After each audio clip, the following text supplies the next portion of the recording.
bahwa nasab Ba'alwi yang menunjukkan Habib-Habib di Nusantara ini putus, bukan nasab Rasulullah, bukan. Yang marah-marah ini belum bisa membuktikan kesalahannya Kiai Imad dengan ilmiah, bukan hanya dengan marah-marah. Sampai sekarang belum ada. Sampai sekarang belum ada. Assalamualaikum warahmatullahi wabarakatuh. Bertemu kembali dengan Capogel. Mudah-mudahan kawanku semuanya senantiasa dalam lindungan Tuhan Yang Maha Esa. Amin amin ya robbal alamin. Hari ini kita akan melihat, mendengarkan ceramah langsung dari Kiai Imad bahwasanya Ba'alwi ini bukan keturunan Rasulullah Shallallahu Alaihi Wasallam. Bagaimana selengkapnya videonya? Bahwa nasab Ba'alwi sama-sama yang menunjukkan Habib-Habib di Nusantara ini putus, bukan nasab Rasulullah, bukan. Berlandaskan apa saya menyatakan bahwa nasab Ba'alwi adalah nasab yang batil, nasab yang mardud, nasab yang tidak sahih, nasab yang munqati. Nah, yang marah-marah ini belum bisa membuktikan kesalahannya Kiai Imad dengan ilmiah, bukan hanya dengan marah-marah. Sampai sekarang belum ada. Sampai sekarang belum ada.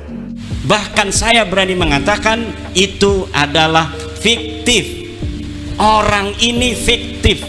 Tidak ada di Difar, tidak ada di Hadramaut, bahkan mungkin tidak ada di dunia. Masya Allah. Ada seorang kiai dari Banten, namanya Kiai Imaduddin Utsman.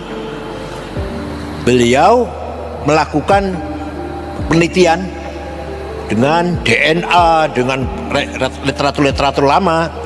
Ternyata kesimpulan dia bukan saya nih, kesimpulan dia bahwa nasab Ba'alwi yang menunjukkan Habib-Habib di Nusantara ini putus. Kiai Imad kelebihannya punya data, punya teori, punya metode lah. Nah, yang marah-marah ini belum bisa membuktikan kesalahannya Kiai Imad dengan ilmiah, bukan hanya dengan marah-marah. Saya bukan spesialis nasab. Jadi begini, apa yang terjadi ya? Ada seorang kiai dari Banten, namanya Kiai Imaduddin Utsman.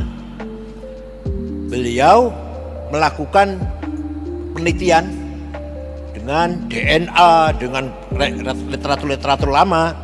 Ternyata kesimpulan dia bukan saya nih, kesimpulan dia bahwa nasab Ba'alwi yang menunjukkan Habib-Habib di Nusantara ini putus, bukan nasab Rasulullah, bukan.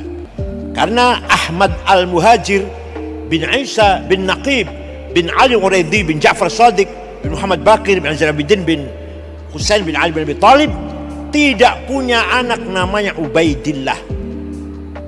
Tidak punya anak namanya Ubaidillah. Sedangkan dalam silsilah habaib di sini semua berakhir pada Ubaidillah bin Ahmad Muhajir. Kecuali itu kata Imad, kecuali kalau ada bukti nyata pendapat saya ini salah. Sampai sekarang belum ada. Sampai sekarang belum ada. Hanya emosi ya, hanya marah-marah gitu aja. Tapi secara ilmiah belum ada yang mampu menjawab pendapatnya Imad dengan ilmiah. Metode riset, metode DNA belum ada sampai sekarang.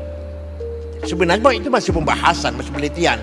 Tapi Indonesia udah rame banget itu karena masyarakat Indonesia cinta Habib, cium tangan Habib. Nah, ternyata oleh Kiai Imad dikatakan semuanya putus. Bahkan Azmat Khan itu bukan Habib. Padahal Sunan Gunung Jati atau Waliullah yang dari Cirebon itu, Sunan Gunung Jati, Syekh Biatullah itu putra dari Said Abdullah Azmat Khan dari India. Kiai Imad mengatakan bukan Habib itu. Saya bukan ahli nasab, jadi gak bisa menjawab. Cuma gitu aja jawabannya. Saya bukan ahli nasab. Masih dalam perdebatan. Kiai Imad kelebihannya punya data, punya teori, punya metode lah. Nah, yang marah-marah ini belum bisa membuktikan kesalahannya Kiai Imad dengan ilmiah, bukan hanya dengan marah-marah. Saya akan berbicara tentang nasab Ba'alwi yang saya telah simpulkan sebagai nasab yang mardudun batilun ghairu sahihin munqati'un. Nasab yang batal, nasab yang tidak sahih, nasab yang munqati. Berlandaskan apa saya menyatakan bahwa nasab Ba'alawi adalah nasab yang batil, nasab yang mardud, nasab yang tidak sahih, nasab yang munqati. Paling tidak tadi saya telah coret-coret ada 15 poin yang akan saya sampaikan terkait dengan batalnya nasab Ba'alawi pada kesempatan yang berbahagia ini. Pertama, nasab Ba'alawi terputus karena Ubaidillah tidak terbukti sebagai anak Ahmad berdasar kitab-kitab yang sezaman. Tidak ada kitab-kitab yang sezaman yang menyatakan bahwa Ubaidillah ini adalah sebagai anak daripada Ahmad bin Isa. Ahmad bin Isa wafat pada 345 Hijriah. Kitab-kitab nasab yang banyak ditulis ketika itu abad ke-4, ke-5, ke-6, ke-7, ke-8 dan ke-9 tidak mencatat nama Ubaidillah merupakan anak daripada Ahmad. Ahmad bin Isa tidak terbukti hijrah ke Yaman berdasarkan kitab-kitab abad ke-5 sampai abad ke-9.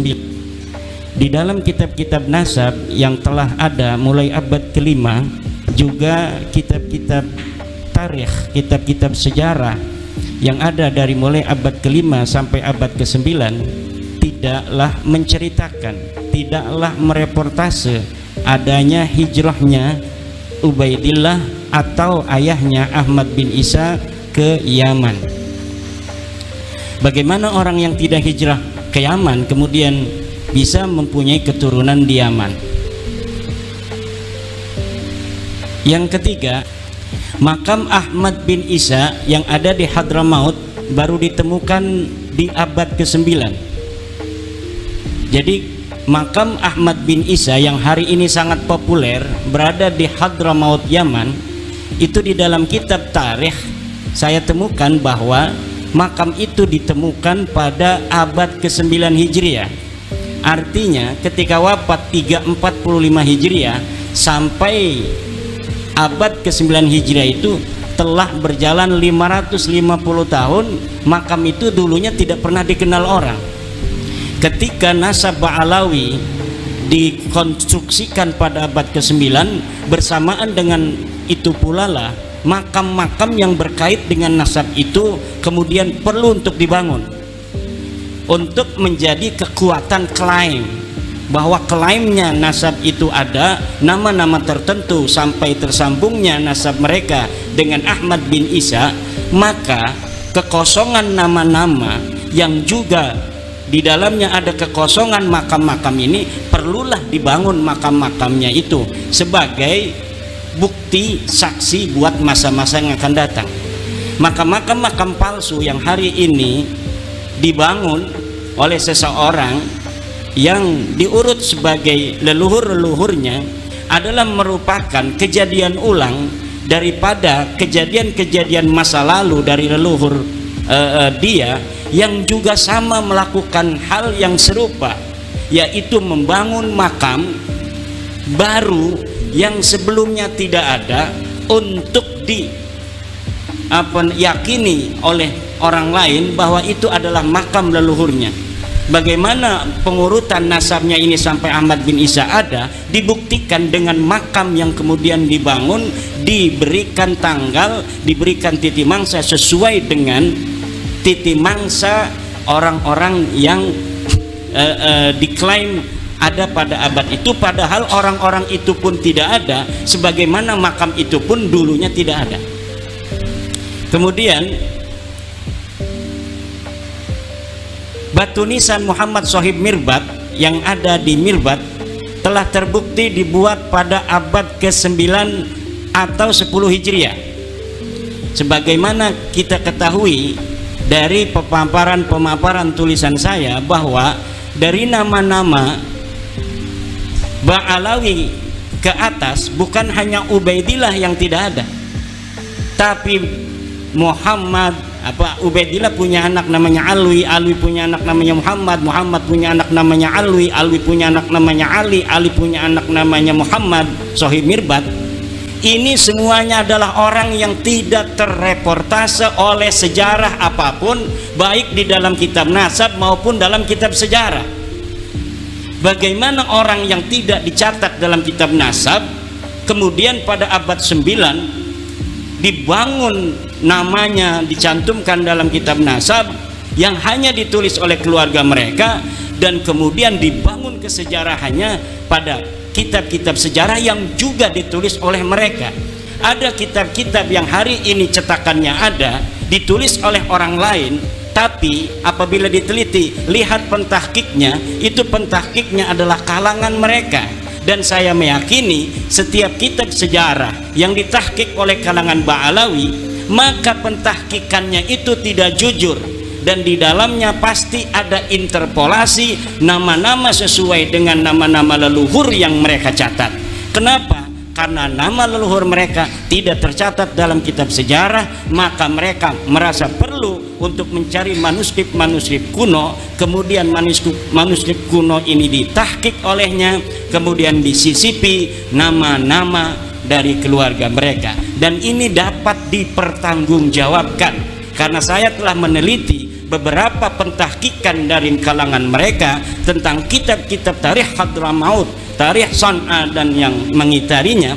Di dalamnya ada interpolasi, yaitu penyisipan tokoh yang tidak ada dalam manuskrip aslinya, kemudian disisipkan seakan tokoh-tokoh ini adalah merupakan tokoh yang historis. Kemudian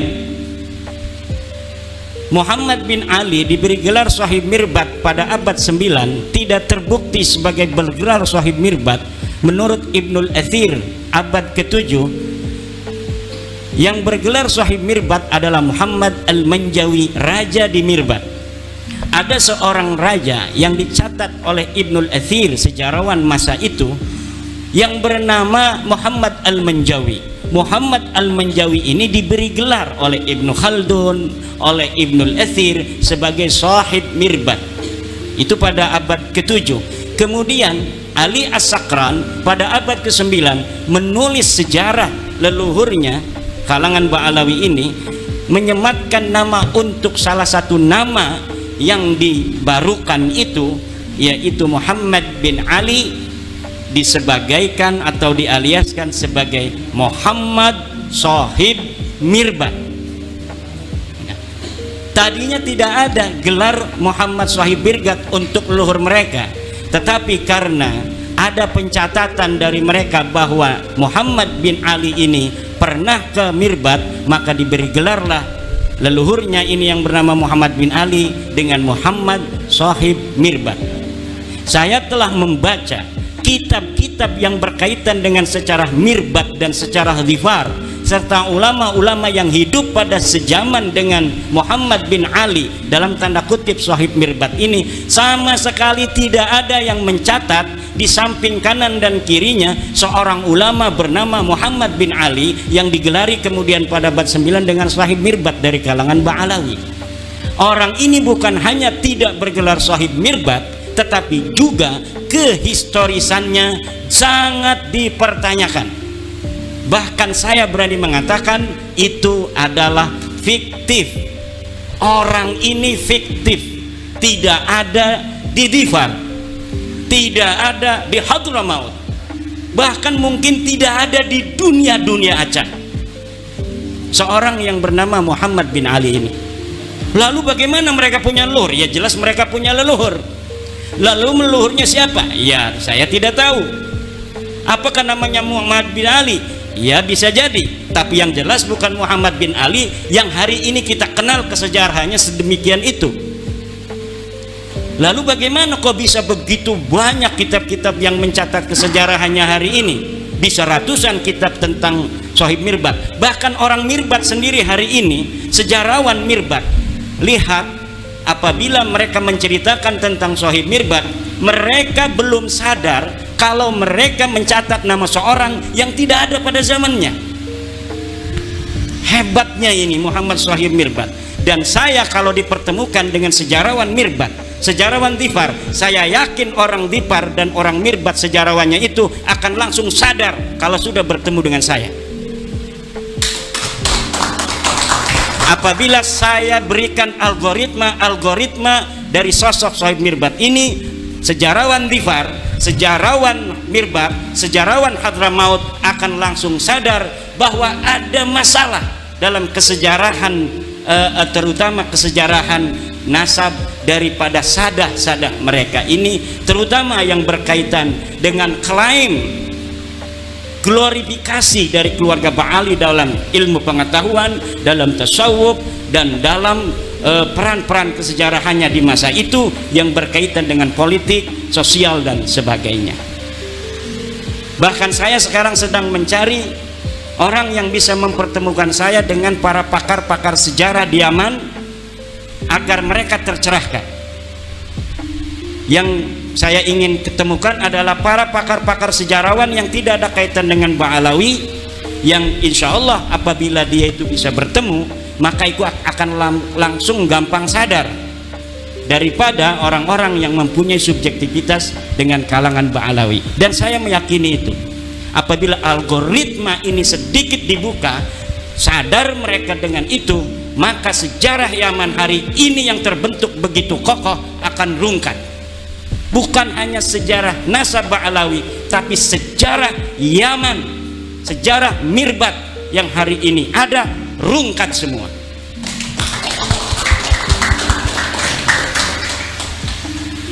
Kemudian Abdullah bin Shahib Mirbat yang tercatat dalam kitab Al-Ghurar abad 10 sebagai anak Shahib Mirbat yang mendapat ijazah dari Muhammad Al-Qala'i adalah fiktif. Saya telah menusuri kisah-kisah seseorang yang bernama Abdullah yang disebut sebagai anak Muhammad Shahib Mirbat, yang disebut mendapatkan ijazah dari seorang ulama besar yang tercatat dalam kitab apapun, bukan hanya dalam kitab sejarah, tapi dalam kitab fikih, dalam kitab-kitab yang lainnya, yang bernama Muhammad bin Ali Al-Qala'i. Muhammad bin Ali Al-Qala'i seorang ulama besar di Mirbat yang hidup sejaman dengan tokoh fiktif Muhammad Shahib Mirbat. Ini dikatakan dia memberikan ijazah kepada seseorang bernama Abdullah, Syarif Abdullah. Kemudian Syarif Abdullah ini disebutkan sebagai anak daripada Muhammad Shahib Mirbat Ba'alawi.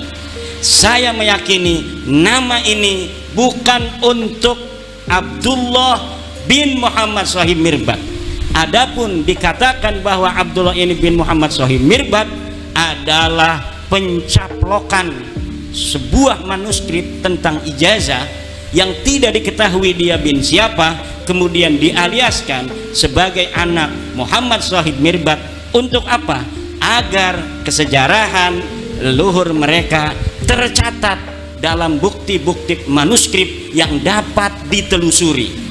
Yang dapat ditelusuri nama Abdullah karena dia mendapatkan ijazah, tetapi Abdullah ini tidak diketahui siapa ini Abdullah. Dikatakan bahwa Abdullah ini adalah anak Muhammad Shahib Mirbat. Muhammad Shahib Mirbatnya mana? Fiktif. Tidak ada Muhammad Shahib Mirbat yang bernama Muhammad bin Ali Ba'alawi. Muhammad bin Ali Ba'alawi atau disebut juga Muhammad bin Ali Qalikosam. Oke sahabat, itu tadi penjelasan Kiai Imad tentang Ba'alawi, bukan keturunan Rasulullah SAW. Mudah-mudahan kita bisa ambil hikmah dan pelajarannya, dan kita akan ketemu lagi di video reaction berikutnya. Kurang lebihnya Cak Bokel mohon maaf. Diakhiri, wassalamualaikum warahmatullahi wabarakatuh.